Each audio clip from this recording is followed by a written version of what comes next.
who's come from a working class background to be Deputy Prime Minister.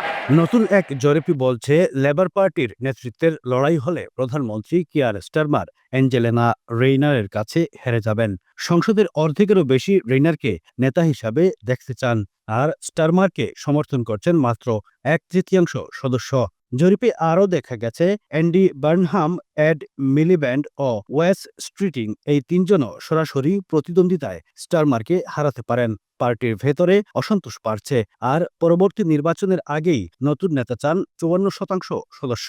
Angelina Reiner সেপ্টেম্বরেই পদত্যাগ করেন কর জটিলতার ঘটনায়। এরপর থেকেই তিনি নেতৃত্বে আসতে প্রস্তুতি নিচ্ছেন বলে দলীয় সূত্র জানিয়েছে। অন্যদিকে স্টারমারের নেতৃত্ব নিয়ে প্রশ্ন তুলছেন এমপিরাও। অ্যান্ডি বার্নহামকে সংসদে আনতে আসন ছাড়তেও প্রস্তুত এক এমপি। সব মিলিয়ে লেবার পার্টিতে নেতৃত্ব সংকট চরমে ওঠার ইঙ্গিত রয়েছে। বাংলাদেশের টাটকা সবজি ভেন্ডি, করলা, কচুলতি, শিম বিচি, জলপাই সহ নানা পদের সবজি। দেশীয় সবজির স্বাদ উপভোগ করুন ইফকো ব্র্যান্ডের সঙ্গেই থাকুন।